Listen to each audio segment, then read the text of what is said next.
ज्याने त्याने मोर्चे काढून आंदोलन करावं आणि ओबीसींच्या हक्काचं संरक्षण करावं अशा सूचना विजय वडेट्टीवार यांनी केल्यात।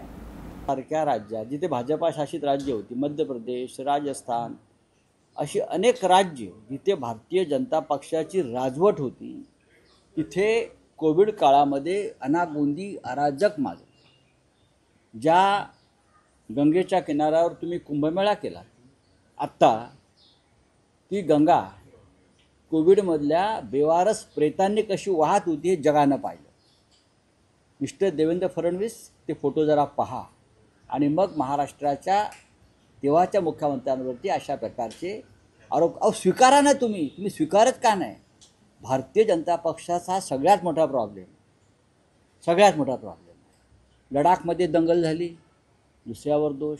अरे तुमची आश्वासनं तुम्ही पूर्ण केली नाही, तुम्ही वांगचुकला कशा करता अटक करता? हे भाजपचं धोरण कायम राहिलं। खोटं बोलायचं, मोठ्या मोठ्याने ओरडत बसायचं। लेबीच्या देठापासून प्रश्न मराठवाड्यातील शेतकऱ्यांचा आहे। 3-4 वर्षापूर्वी कोविडला काय झालं हा नाही, कुठून उत्खनन करून काढतात मला माहीत नाही। ते लोक पुरातत्व नाही खोटं बोलतायत ते, मी सांगतोय। ते असतील मुख्यमंत्री किंवा मंत्री, आम्ही सुद्धा काहीतरी आहोत, आम्हालाही माहिती आहे काय आहे ते। प्रधानमंत्री सहाय्यता PM केअर फंड, त्याच्यामध्ये किती पैसे आहेत हे फडणवीसांना माहिती आहेत का? नसेल तर मी सांगतो। महाराष्ट्रातून किती रक्कम जमा झाली दिली आणि मुंबईतून फार्मा कंपन्या, फक्त फार्मा कंपन्या मुंबईतल्या, यांनी किती लाख कोटी दिल्या माहिती आहेत का? देवेंद्रजींना माहीत नसेल, मी आकडा देतो। महाराष्ट्रातून कोट्यावधी हजारो शेकडो कोटी रुपये PM केअर फंडामध्ये अनअकाउंटेड आहेत। ते पैसे आत्ता आमच्या शेतकऱ्यांचे प्राण वाचवण्यासाठी, त्यांना कर्जमुक्त करण्यासाठी जर आम्ही मागणी केली तर तुम्ही 1947 में ये हो गया, 1957 नेहरू ने ये किया, 1982 में उद्धव जी ने, बालासाहेब ने ये किया। हे कुठली धोरणं या लोकांनी या देशामध्ये आणलेली आहेत? काय झालं की 1950 सालचं काढायचं, 1940 सालचं काढायचं। अरे तुमचं बोला ना, तुम्ही शेण खाताय ते बोला। आत्ता तुम्ही शेण खाताय, आत्ता तुमच्यावर जबाबदारी आहे। तुम्ही पंजाब सरकारकडे पहा, मिस्टर फडणवीस, तुम्ही पंजाब सरकारचं कार्य बघा। त्यांनी 50,000 हेक्टरी दिलेलं आहे, त्यांनी वाहून गेलेलं प्रत्येक घर बांधून देण्याचं आश्वासन दिलेलं आहे, त्यांनी शेतकऱ्यांना कर्जमुक्त करण्यासाठी योजना आखलेली आहे। तुम्ही काय करताय? ते उद्धव ठाकरे होते 4 वर्षापूर्वी, त्याच्या आधी शरद पवार होते, त्याच्या आधी वसंतराव नाईक होते, त्याच्या आधी यशवंतराव चव्हाण होते, मारोतराव कन्नमवार होते। अरे हे बाळासाहेब खेरांपर्यंत जातील, 1948 सालच्या बाळासाहेब खेरांपर्यंत जातील। हे राज्य करण्याची पद्धत नाही देवेंद्र फडणवीस किंवा भाजपवाल्यांना। अशा प्रकारे कोणी राज्य करत नाही। आधी राज्य करायला शिका, प्रशासन चालवायला शिका। प्रशासन म्हणजे सुडाचं राजकारण नाही, सुडबुद्धी नाही, हे आधी तुम्ही शिका। तुम्हाला ट्रेनिंगची गरज आहे। रामभाऊ म्हाळगी प्रतिष्ठानमध्ये तुमचं ट्रेनिंग जर घ्यायचं असेल तर सांगा, आम्ही योग्य माणसं पाठवू किंवा आम्ही तुम्हाला ट्रेनिंग देऊ, आम्हाला माहिती आहे। वर्तमान काळात बोला ना, तुम्ही भूतकाळ कशाला उखडून काढताय? वर्तमानावरती बोला, भविष्यावर बोला। एक तर या देशाला, राज्याला भविष्य नाही, वर्तमान या लोकांनी खराब करून टाकलेलं आहे। शेतकऱ्यांशी बोला जाऊन, तुम्ही शेतकऱ्यांशी बोललात का? शेतकरी बोलायला उभा राहिला तेव्हा तुम्ही त्यांची तोंड बंद केलीत। राजकारण करू नका। हक्क मागणं हे का राजकारण आहे का? सोनम वांगचूक हक्क मागतोय बेरोजगारांची तिकडल्या, हे राजकारण आहे? महाराष्ट्रातल्या शेतकरी कर्जमुक्तीचं विषयी प्रश्न विचारतोय, हे राजकारण आहे? सांगा ना तुम्ही। भ्रष्टाचार मुक्तीच्या गोष्टी करत होता आणि सगळे भ्रष्टाचारी बाजूला बसलेत, त्यांचे खिसे झटकलेत।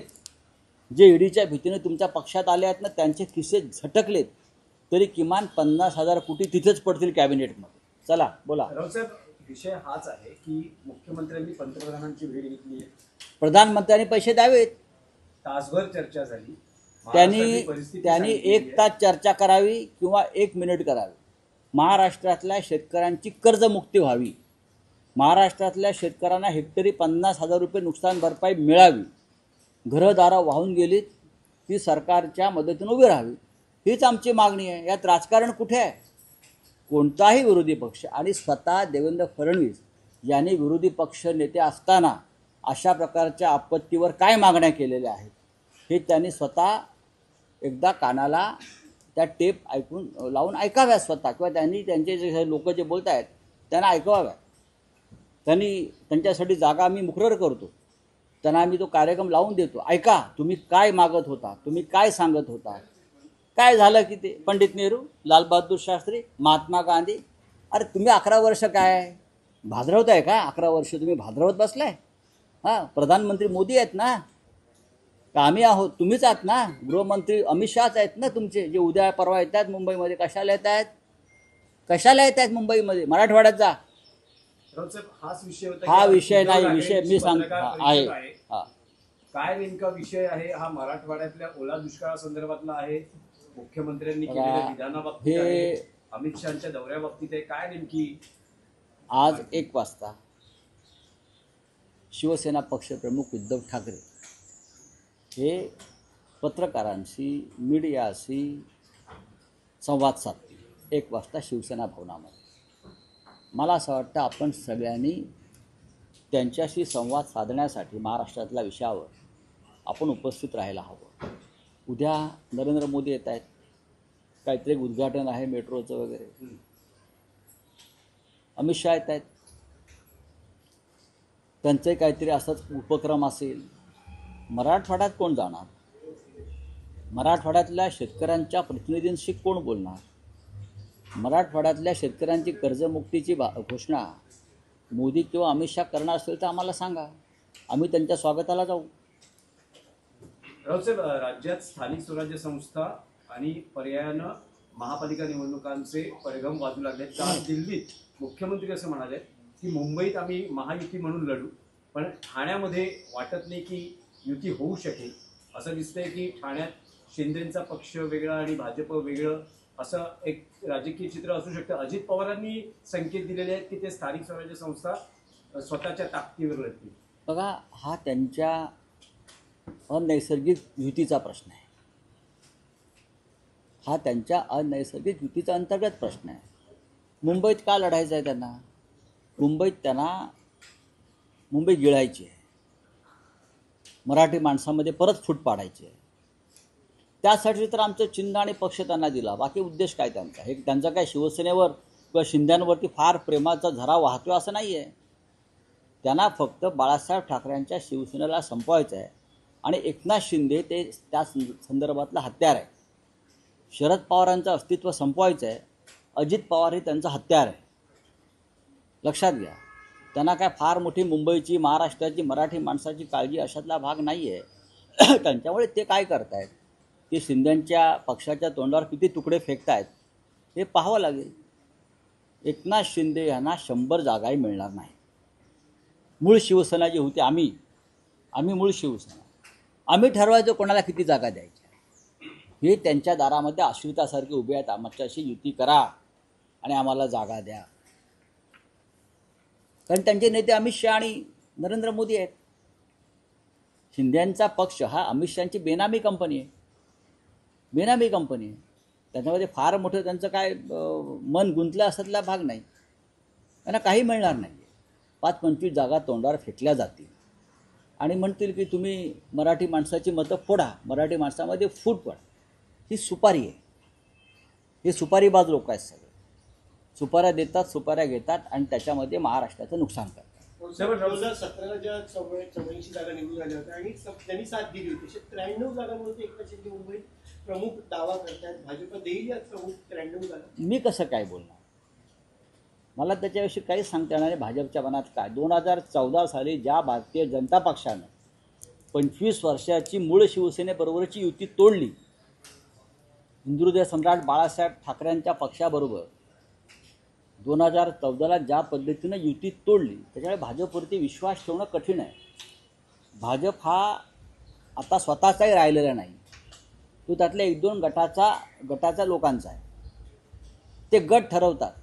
हिंदुत्व वगैरे झूट आहे सगळं. राऊत साहेब, महापालिका निवडणुकांच्या वातावरणात शिवसेनेचा दसरा मेळावा पार पडतोय, पण या दसरा मेळाव्यावर पावसाचं सावट आहे. अशा वेळेस काही निर्णय होतोय का? नेमकं काय करायचंय? त्याच्यावरती आमच्यात चर्चा झाली माननीय उद्धव साहेबांशी, म्हणजे पक्षप्रमुखांशी, इतर सर्व नेते,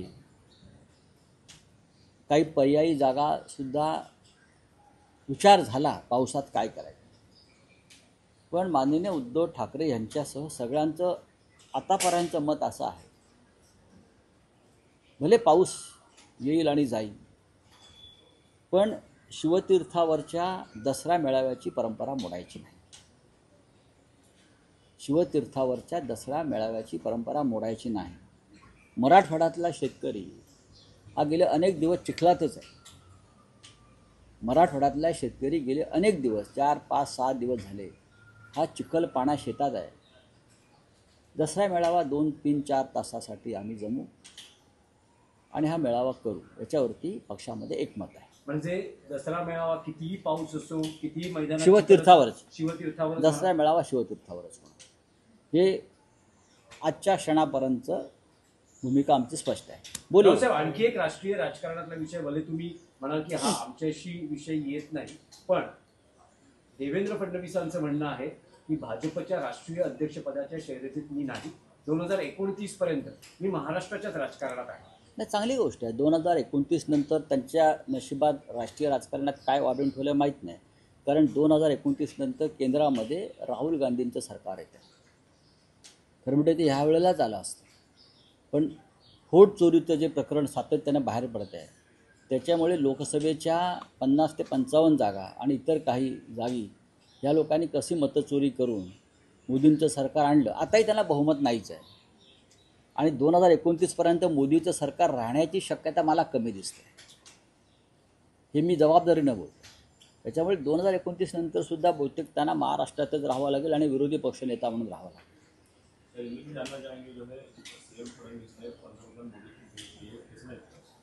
क्या देखेंगे, दोनों की भेंट हो गई. मोदी जी ने फडणवीस को देखा और फडणवीस जी ने मोदी जी को देखा, और क्या है, बातचीत क्या हो गई वो देवेंद्र जी ने बाहर आकर बताया है. मराठवाड़ा में जो बाढ़ की स्थिति है, गंभीर स्थिति है, उस बारे में महाराष्ट्र की तरफ से कुछ मांगे रखी है. हम भी कहते हैं कि पीएम केयर फंड का इस्तेमाल करके महाराष्ट्र के किसानों को कर्ज मुक्त बनाइए, कर्ज माफ़ी दीजिए और प्रति हेक्टर 50,000 रुपये की मदद दीजिए. नुकसान हो गया है, मदद दीजिए. अगर ये प्रधानमंत्री जी करते हैं तो हम ज़रूर महाराष्ट्र में उनका स्वागत करेंगे. कल प्रधानमंत्री जी मुंबई में आ रहे हैं, अगले दिन गृहमंत्री जी आ रहे हैं. मराठवाड़ा के किसानों के ऊपर आप बात कर लीजिए, हमसे बात करिए, सबको बुलाइए, जो सुझाव है हम भी देंगे. ये कोई अकेली एक कमरे में, बंद कमरे में बैठकर बात करने वाली कोई चीज़ नहीं है ना. पूरा महाराष्ट्र शोक में है.